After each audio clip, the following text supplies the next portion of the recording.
Hello and welcome to the Soul Shaking Love podcast, bringing you expert teachers to help you feel a mind, body, and spirit connection, both with yourself and with your true love. I'm your host, Love Coach Valerie Green from CoachValerieGreen.com. And today I am so excited because attachment is one of my favorite topics. So I decided to bring in attachment trauma practitioner and relationship expert, Bev Middleman, so that we can talk about becoming securely loved. Hello, Bev. Hi, thank you for having me here. I'm so excited. Likewise, yes, attachment is near and dear to my heart. We were chatting before this, and I might even get vulnerable about my own attachment issues, because I believe over 50% of the population has an insecure attachment style. Like the statistics say 50%, but I probably think it's, more. I mean, what would you say about that? Yeah, so our statistics in North America are definitely skewing high, right? Like 50 to 60% of our population falls into the insecure attachment. And we're going to talk about secure versus insecure, what that looks like. So you're not far off. And what does that mean? Many of us have this core issue around forming an emotional bond with others. Yeah. So yeah, really matters. Exactly. And thank you, Bevan. A lot of people might not be familiar with Bev. I'm so excited to interview her because she's an attachment expert. She's a certified attachment practitioner and founder of an organization called Securely Loved. And she'll be giving away a free gift, an attachment quiz at the end of this. So feel free to watch all the way to the end to see if that applies to you, which it probably will, because I know it does to me. So she has been spending over 25 years working with adults in the realm of personal growth and professional development after receiving her master's 25 years ago. And well, in 2006, so sorry, it was 19 years ago, but you've been supporting people for longer than that. Really specializing in attachment. So I love that. And so why don't we just dive into what does it mean? What does attachment mean? What are attachment styles? And how does that impact our relationships? Okay, then we're going to start off with the big stuff. So, attachment, again, as we mentioned, is really how we form an emotional connection to someone else. And it goes way back to our earliest years. So, those first years when we're born, from 0 to about 5 years old, we say are the most important in terms of forming our attachment style. And because during those years, we are at our most suggestible. Right. Mhm. So we are all born to parents and families look, all sorts of different ways. What a child is looking for in terms of that connection to their parents is for something consistent, loving, emotionally attuned, predictable. So those types of qualities, when they have at least one caregiver who is, again, consistent, predictable, emotionally attuned, they learn a very important set of skills, right? They learn that they can trust themselves. So I can trust that I can identify if I'm happy, sad, frustrated, all of those array of different human emotions. And I can also trust that if I choose to express myself authentically by telling my caregiver that I'm frustrated, they will respond in a healthy way. Mhm. And so it's so important for child development to actually get those lessons early on. It's like a molding, right, for how you're going to show up in the world and interact with others. So you can imagine a child who has that type of emotionally attuned environment. They grow up and they have what we call a secure attachment. And some of the traits of secure attachment is they feel comfortable in being independent. And they also feel comfortable being in relationships with others, all sorts of relationships, friends, family, romantic. They're not the people who generally, stir the pot. They're very emotionally regulated. They're quite rational. These are the people who, in your life, you're like, that one's my rock. Like Mm-hmm. they're solid, right? And it's not to say that they don't have challenges. There's no such thing as a perfect childhood. But generally speaking, these people have a good sense of self-esteem. They appreciate and value the relationships and connections in their life, right? So that's sort of like the utopia. Right, Yeah, exactly. the Um, utopia. and as you know, it's a spectrum. So we may have Yes. some of those capabilities. I think, the way I like to explain that is, because I think you did an amazing job explaining the gist of what it means to have secure attachment is that, like, if you have a secure attachment style, that doesn't mean that you never feel insecure.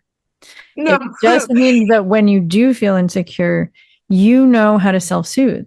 You know how to Yes. challenge your story and get back to a baseline of feeling secure, like identify what your feelings are, identify what your needs are, and get them met in healthy ways so that you feel secure again, eventually. Right. Whereas if you have insecure attachment, if you're avoidant, you don't know that you feel insecure because you probably don't feel your feelings very deeply. And if you're anxious, then you don't know how to soothe the anxiety. So it kind of takes you over and you just have to do coping behaviors.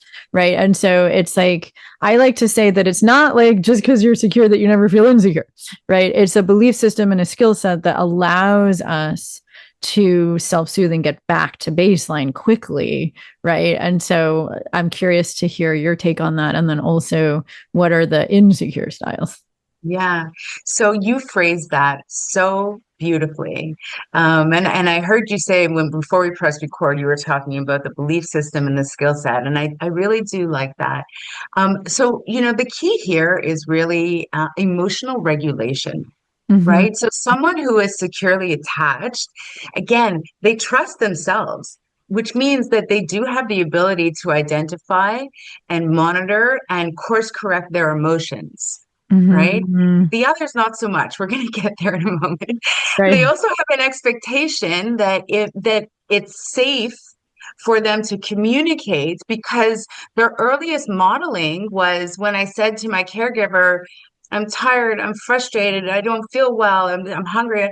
That person responded in a healthy way. So they believe that it's safe to communicate in an honest, authentic way, Mm-hmm. right? So when a child learns that, that's the set of behaviors that they bring into adulthood, Right. right? So they've learned that it's important to identify and communicate if you actually want to stay emotionally regulated and attuned to other people.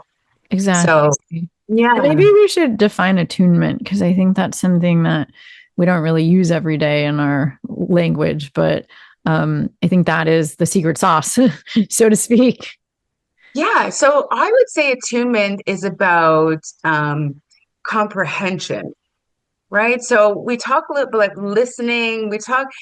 It's about understanding, right? Not agreeing, right? So I could be having a discussion with, let's say my children are grown up now, they're both away at college, but when they were younger, and if they asked for a cookie before dinner and I said no, and they would get frustrated. So, there are a couple of things I can do as a parent. I can invalidate their feelings and tell them they're wrong for feeling frustrated. I could give in and just, here's the cookie. I don't want to hear the crying anymore. Or I can say, I understand you're frustrated. I would be frustrated too. Those cookies are really tasty, but have one after dinner. Yeah, So it doesn't mean that I'm giving in. I'm invalidating. I'm recognizing, right? I'm attuned to the fact that and I understand that it would be normal and okay for you to be frustrated because you're not getting what you want. exactly. Yeah, because it really doesn't have to be this big thing, attunement. It's really just understanding, because little kids don't know what they feel. They need reflection to be able to know what they feel. And so at Yeah, a very young age, attunement is like taking a little kid's temper tantrum and validating, oh, you feel really frustrated. You feel, I'm not going to give you the cookie, but you feel really frustrated. You can cry it out. Let me hold you while you cry. It's like, it's Yeah. attending to the feelings. And I think you did a really good job demonstrating just, what psychologists consider good enough parenting is really reflecting and validating the child's feelings so that they feel accepted. And even that, is considered good enough to develop secure attachment, right? Because you're Yes. responded to in a healthy way, meaning your feelings are validated. You feel okay having them. You know that your caregiver cares about you. And of course, if it's something other than a cookie, if it's like something that's like important for their belonging, like they got in a fight with a friend, they would want you to help them solve the problem. Right. Like they'd want that kind of support. But that is what a securely attached family looks like. So of course now I'm going to want to hear what it looks like. Because there's 3 other insecure styles, right? There are. So there's those two broad categories, right? Secure and insecure. And you mentioned earlier that it's a spectrum. It's like a continuum, especially true on the insecure side. So if we flip over to the insecure side, we now have 3 subcategories.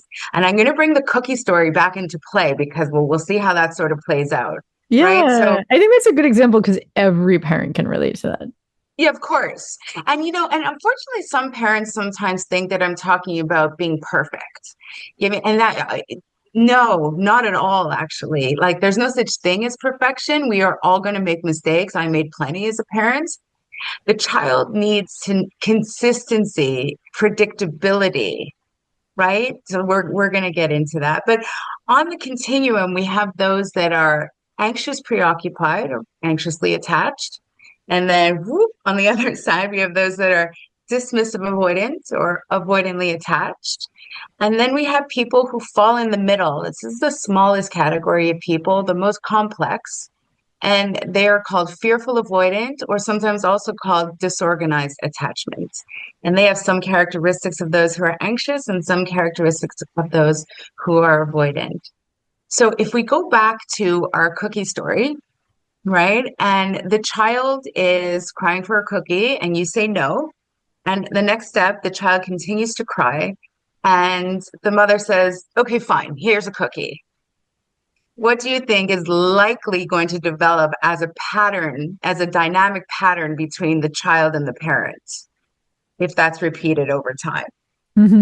Yeah, well, I mean, I think it depends on everything else going on because that's an isolated incident. But if the child is used to crying to get what they want and the parent does respond with emotional attunement, sometimes so they know the value of that, then they're Yes. likely to be anxious because they'll learn Yes. that, oh, crying is what gets me what I want. So when I'm not getting what I want, I have to just be loud and complain about it. Yes, that's exactly it. Oh my God, I love having discussions with people who like clearly know this work. It's so great. So that's exactly right. Especially if it's inconsistent, right? Especially if one time they get a cookie and the next time they cry a little louder, they get a cookie, they learn they just have to keep trying harder, right? Mm-hmm. And the cookie becomes an object of love, Right. right? Right. And so when the love and the attunement is inconsistent for a child, generally the child learns, I just have to try harder. You see a lot of these tantrum behaviors, which come into adulthood. And generally, it falls in the anxious, preoccupied side.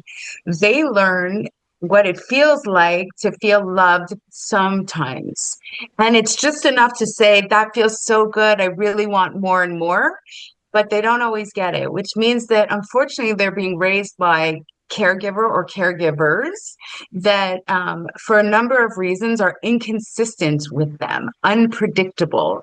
We see this a lot, for example, in parents, for example, who are alcoholic or, addicted to drugs. These parents, unfortunately, will be really happy and fun to be around some of the time. And other times they're really mean, or maybe they're passed out, or maybe they can't even, write their name on a piece of paper. They're incapacitated. The child doesn't know what to expect from moment to moment. And this becomes a feeling of, I feel unsafe in their presence, Mm-hmm. right? These children, when they have that level of sort of, give and take love, sort of like it's given, it's taken, it's given, what it does is it moves them into this realm as they get older, where they generally, this is a pattern that we see in human behavior, they often chase partners who are emotionally unavailable. Mm-hmm. Right. And when I use the word chase carefully, because there is a chase pattern here where we see the anxious person and an avoidant person often end up as romantic partners. Yep. And this is very common. And so the anxious person is chasing after the love of someone who can only really give them love some of the time. Yep. And why does that make sense? Because that's what they know to be normal. That's what they experience. So if we go back to patterning in early childhood, that's their framework. Mm-hmm. So the subconscious mind, which guides us, right, is really going to consistently try to bring us towards what's familiar. Absolutely. And so if this dynamic is familiar, it's going to feel safe to me. Now, it's not really safe, but the subconscious mind, again, is sort of equating safety with familiarity, Yep. right? Yeah, it's So that these, double we know paradigm. But it's not conscious. It's just yes, kind of like the unconscious mind is like, we survived that. Okay, then it's survivable. You're going to survive this.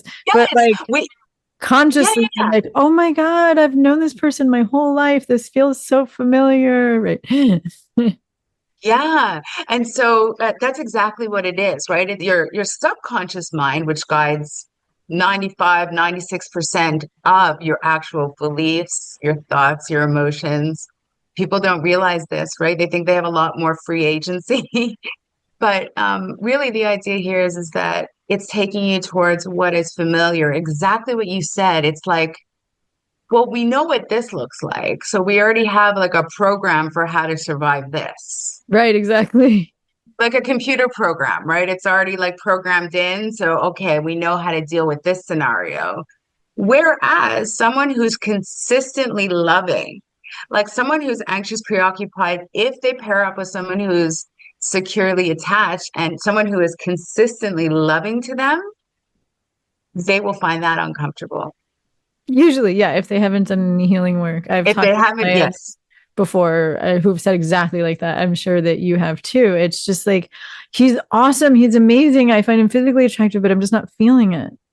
I'm just not feeling it. And we tend to romanticize love, right? We can thank Disney for this. I think Disney did a great job in, telling all these young girls that they need to have butterflies in their stomach when they meet a man. And that's actually, and it's one of the first things I tell my clients, if you meet someone and you've got that butterflies in your feeling, your nervous system is telling you, hold on a minute, I'm detecting a threat. Yes, exactly. We tend to think, oh, it's such a good Unfortunately. feeling. And I we mean, if tend we to feel that reward. like when we first meet somebody, like right away, if we feel that right away, then that's what it is. It's a projection.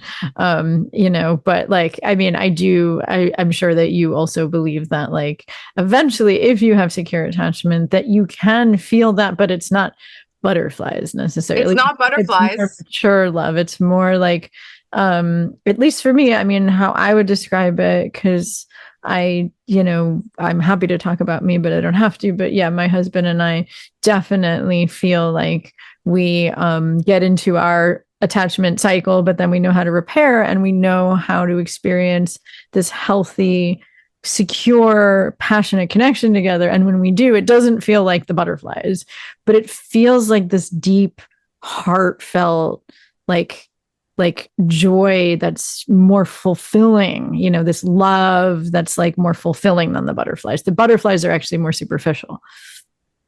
Yeah. And, as you become, I know you do a lot of work like in somatic therapy. So connecting back to your emotions and how you feel those emotions in your body, like how specifically you do, right? Because we all feel them a little differently. Once you start paying attention to how these emotions show up in your body, it becomes so interesting because I remember standing in line like a couple of years ago to get onto a roller coaster, which I hate. I hate roller coasters. And I got that butterflies in the stomach feeling, right? It's like you're a little nauseous, your stomach's in knots, you're excited, but you're terrified. And I said, oh my gosh, that anxiety of like, I'm in love and I'm terrified to get on a roller coaster, that feels the same way to me. It's like, what is that telling me? Right. Right. And so You're actually scared. Right. yeah, so there's a threat, right? It's like, do you really want to do this? Back out of the line, like take a step back, right? So when Yeah. you pay attention to your body, it's I think always trying to signal that we tend to be very good as humans in ignoring what our body is telling us, right? Yes, exactly. Yeah. So, but I want to, I'm sure our audience is wanting to hear about the other two secure attachment issues. And I Yes. think that's actually a really good segue into the avoidant one. It is. So we're talking, yeah, about avoiding, repressing, not paying attention to our feelings. So I'm going to go back to the cookie story one more time, and I'm going to say the little child is getting frustrated and stomping their foot. They want a cookie. And let's say in this case, the mother turns around and says, go to your room, I'm busy. Yeah, or big boys don't cry. Stop it. Ooh, that is so damaging. Big boys don't cry. So damaging, right? So invalidating. So what happens is that in that case, the child is really experiencing what we call emotional neglect, right? There's no attunement there. And this can happen for a number of reasons. Sometimes the home or the parents are very stoic. Or it's a high demand religion, or there's too many kids in the house, or the parents themselves are emotionally unavailable, or like there's so many reasons why a child would be neglected. And this is a hard Emotion. one for avoidance to understand because this is an interesting pattern I'll share with you. Every avoidant that I've spoken to has always described their childhood along the same lines. It was good. I had 3 meals a day, I had a home. And I was like, okay, did your parents ever give you a hug? Oh, no, that wasn't allowed. Did they ever tell you they love you or were proud of you? No. Did they ever come to your baseball games or your, yeah, but they sort of stayed in the car. You can tell that child themselves has minimized the impact of that emotional attunement. Right. My parents were good to me. I had clothes, I had food, I had a warm bed. Exactly. And there's not, of course, that's important. I just think what's important in what you said is that, the reason I call it a belief system is that when I work with avoidance, it's a lot about beliefs about emotions. Because, as you know, as a child, we have to make up like, and it's interesting when you look at the research on attachment that it's actually the avoidance who are the most dysregulated in their nervous system, but they don't realize Yes. because they don't know how to feel their feelings. So it's like learning how to even legitimize emotions and then learning how to feel our feelings as body sensations. And that's a process. It can take It's years. absolutely a process. And I went through it myself because I was heavily avoidant for many, many years. And so I had to start understanding how to feel my own emotions too. And it is a process. I tend to say those that are anxiously attached are overfeelers. They feel their Mhm. emotions almost on an explosive level. And so Right.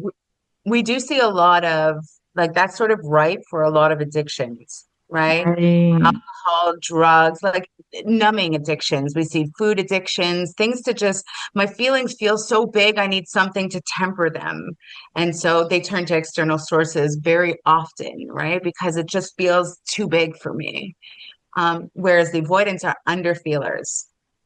Right. We also do see cohort, and we also do see addictions in this cohort, but we also see all sorts of other behaviors, like where they isolate or they're very dependent on like comfort routines, right? Like they'll sit down and watch Netflix for 3 days in front of the couch and not move. They absolutely need to be in solitude to emotionally regulate. They don't actually emotionally regulate, they try to. Whereas the anxious person needs to be in the presence of others to emotionally regulate. So if they're upset about something, and I'm sure you've had a friend like this before, Mhm. if they're upset about something, they will call you and keep you on the phone for 3 hours as they talk out every angle of what just happened because they're trying to regulate through someone else's presence. What does this all mean? The critical skill of being able to emotionally regulate yourself has never been modeled for either group. Mhm. They're both dysregulated in very different ways. The avoidant, again, their strategy for survival, because they're just trying to survive, their strategy is they become hyper independent, overly self-reliant. They tend to put up walls, emotional walls, where they really don't let people in. And the underlying belief or core wound there is shame. Mhm. So there's something in their mind that says, you know what, if there wasn't something wrong with me, my parents would have paid more attention to me. My parents would have loved me more. There's something bad inside of me. And this is often not a wound that they are aware of at all. Right. Yeah, yeah. I think that's important to highlight that if somebody has an avoidant attachment style, they're usually not aware that they have Mhm. that belief until they start to feel their feelings and get vulnerable. And when they start to feel their vulnerability, that's when the shame comes up. But it's a lot of work to get there, you know? Yes, and so you talked about some of the stories and like belief systems. That's a big one. If I'm emotional, that makes me feel weak. Hmm. That's a story that we often hear, perpetuated by a gender imbalance as well, Yeah, definitely. right? Definitely, exacerbated by that. But again, I had a disorganized attachment, heavily leaning dismissive, um, avoidance, sorry, heavily leaning avoidance. And um, my strategy in life was to just keep everything muffled so that I could function, whatever that looked like. But what people didn't see on the inside is I would wake up in the morning and on a scale of 1 to 10, my anxiety was like 7, 8, like nothing's happened yet in the day. I just got out of bed. Hmm. And so people don't realize that it took all my strength and effort to just sort of peer calm. But there was that anxiety was always present, which of course accompanies irritability, anger, rage. That's a big one for those that are fearful avoidance. But I'm sort of segmenting also into that last category, which is the disorganized category. The disorganized category actually has traits, some of the anxious and some of the avoidance. So it's just a whole different ball of wax. These children often have CPTSD, so they are the complex trauma. They often come out of homes where they experienced abuse. Not always, but it's a common scenario. These children were often in environments that were very chaotic, highly unpredictable.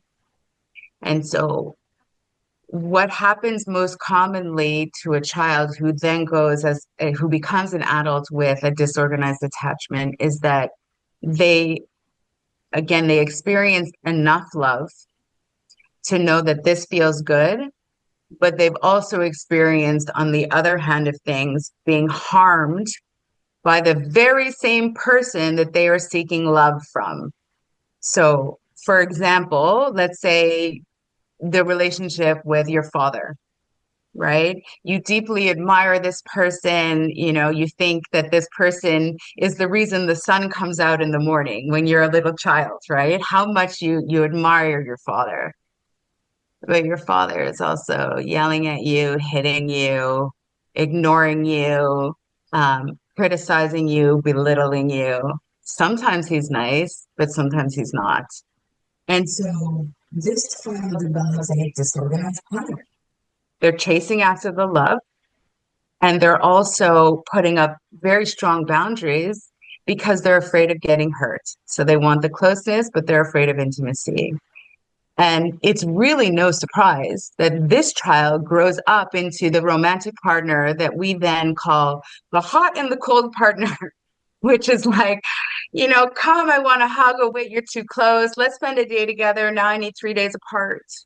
Right. It's a constant back and forth dance, because they have the characteristics of both. So, and if I'm not mistaken, I think you mentioned that you also grew up predominantly disorganized.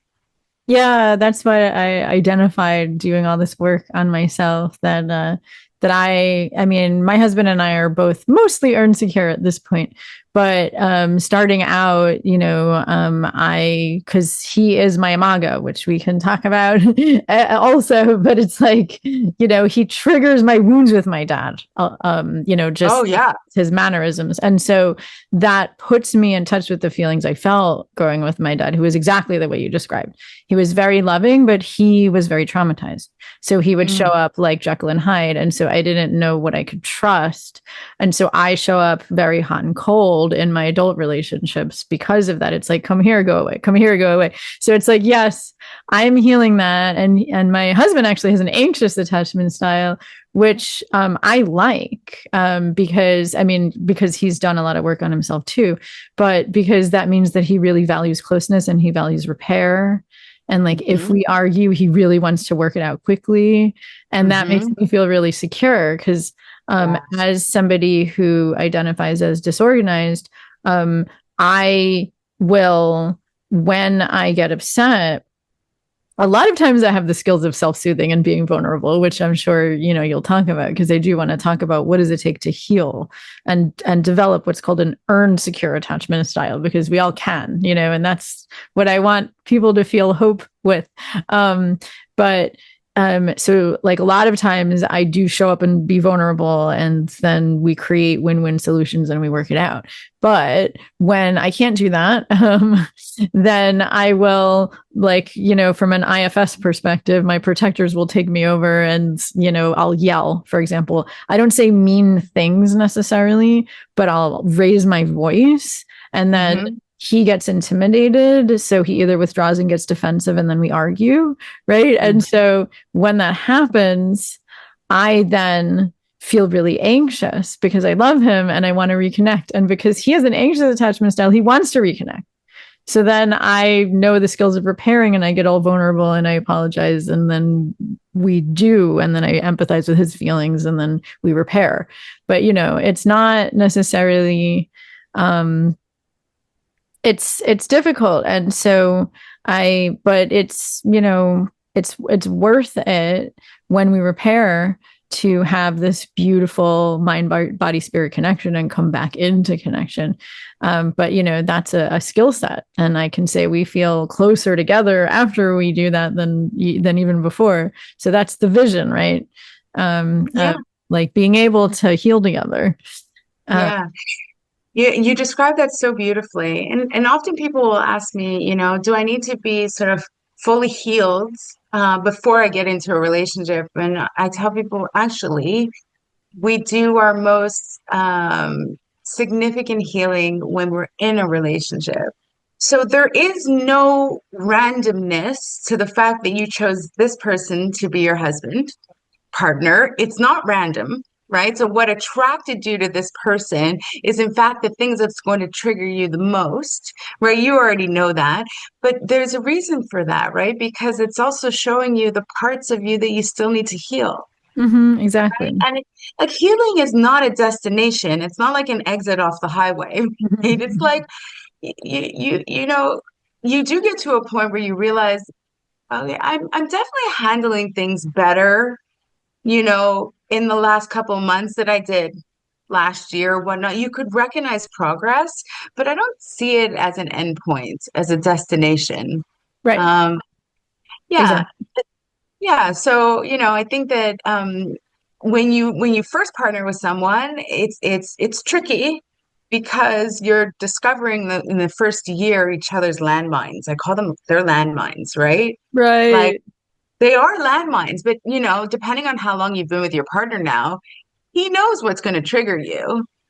Like he knows, hey, if I'm going to talk about this, that's not going to sit well with her. And so, it becomes a little easier to navigate. Whereas if when you're new with a partner, you're going to trip on each other's feet a lot in the beginning. And that in itself, if you allow it to just be what it is, a learning experience for both of you, it's very healing. I did recently start dating someone new. We've been together about half a year, and we've definitely tripped on each other a couple of times. And before that, I was married 23 years. So I was married young, I had my kids young. And so getting into a relationship with someone new and sort of rebuilding and like, how do you not know that about me? Well, of course he doesn't, right? Right. He I doesn't know. know that must be, yeah, quite a new experience after being married for so long. It's such a new experience. But the reason I bring this up is because the whole impetus around healing is really accepting yourself, all parts of yourself, parts that you love and the parts that carry shame. Because we all Hmm. carry, there's all things about ourselves that we're not proud about, but it's part of us, right? Things we did, things we said, things we believed when we weren't maybe at our best self, but embracing all of that and then being authentic and honest. So what that means is that, you know, when you are not securely attached, you will assume all sorts of behaviors towards someone else, especially in a romantic relationship, to either try to keep them or to keep them away, right? It's activating or deactivating strategies, right? So you will, let's say, an anxious person will people please. So, it's a threat response, right? It's fawning. So Hmm. they'll just sort of give in. They will not be authentic to their own needs, but whatever their partner wants. So if I'm just over congenial and I do everything my partner wants, well, then they'll keep me and they'll love me. That's the thought pattern, right? You have to realize that really love is about self-acceptance first, recognizing exactly who you are, quirks and all, and then being honest about it, right? It's like learning that it's okay if someone says, "Hey, do you want to go for Mexican food tonight?" And you go, "You know what? Mexican, I really don't like Mexican." Instead of, "That's great." Right? There's just so many Right. people do that. And because they want to be congenial. And that's a very, very small example. But if you can be honest about who you are and accept that, that's where you do your deepest healing. And then ultimately, the person that you're in a relationship with, they get to know the true you.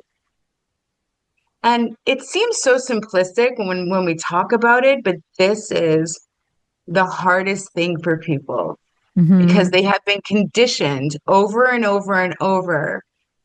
Like, that expression, little girls are to be seen and not heard. Yes, that's a I, toxic one. yeah, toxic. It's on the same level as little boys don't cry. Hmm. Right? Or, if you don't stop crying, I'll give you something to cry about. It's like a threat. It's awful. So, but the idea there is that, there is no space for your emotions. If you're angry, if you're sad, if you're frustrated, I don't want to hear about it. Put a smile on your face and look happy. So we learn real early in order to please our Hmm. caregiver, we have to mask what we're really feeling. And so it is so challenging to then say, you know what, that worked for you as a child. Because as a child, you were unsafe to say I'm angry because maybe you'd be punished. Right.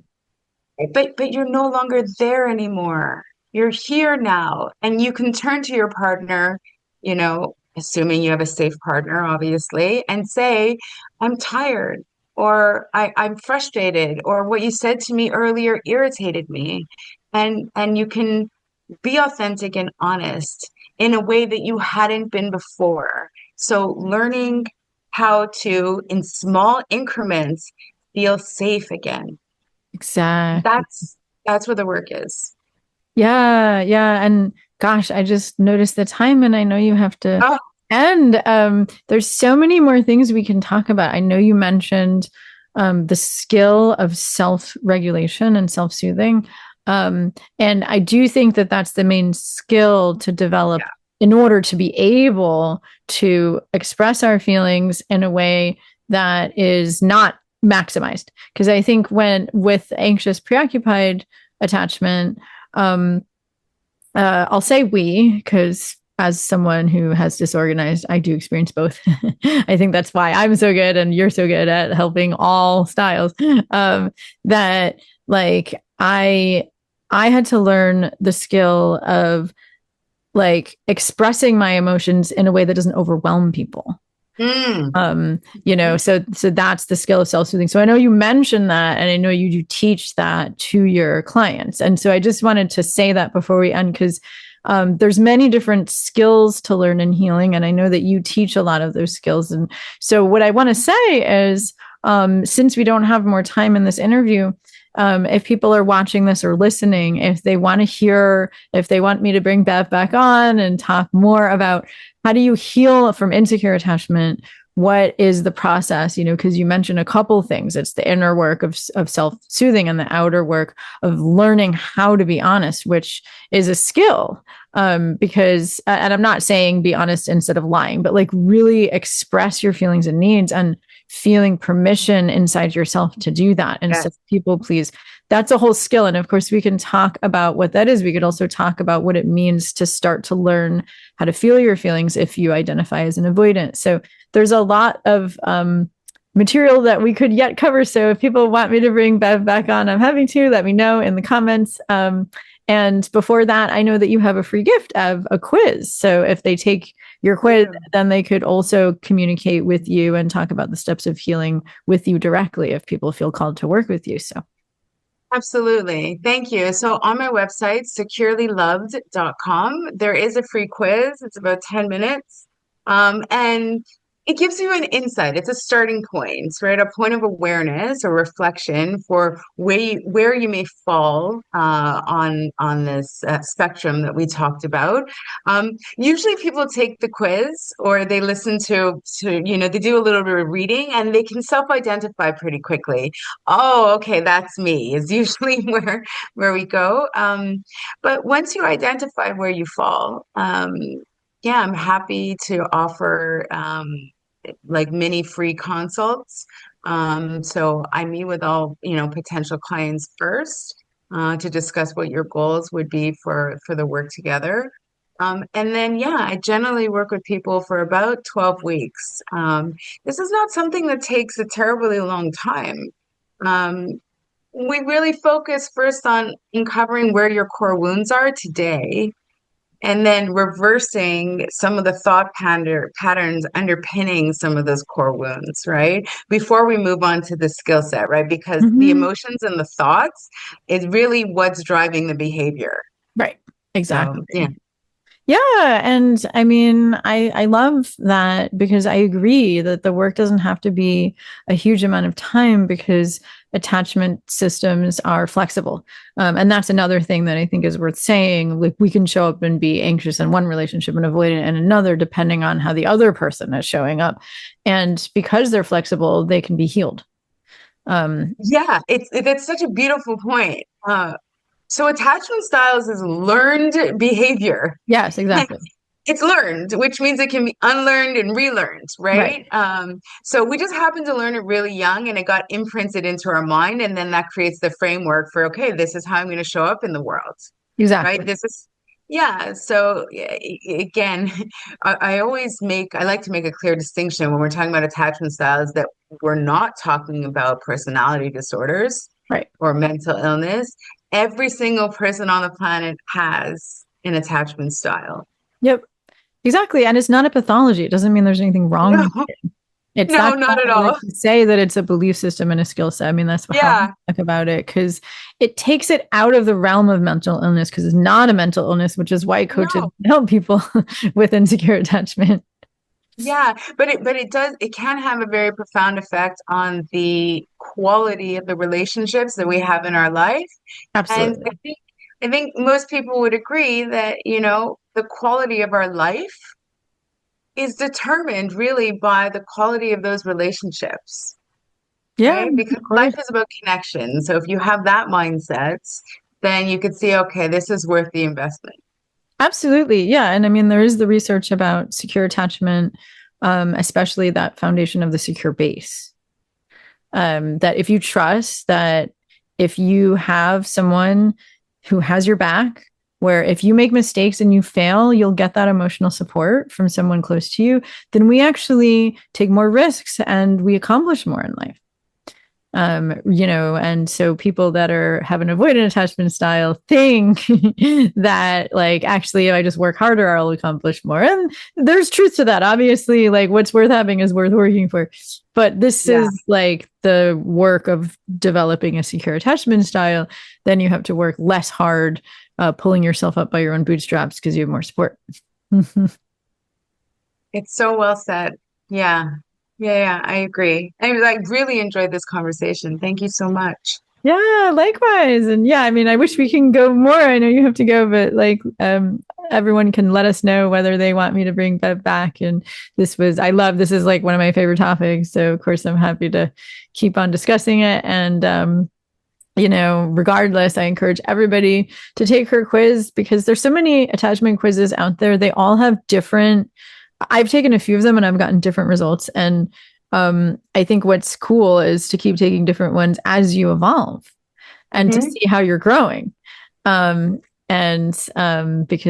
we are always growing and evolving and experiencing more safety and more awareness of our feelings and more awareness of our inner world. And that allows us to be more forthcoming and more expressed and then have a deeper connection with others. And that's what the work is about. So I commend you for helping people.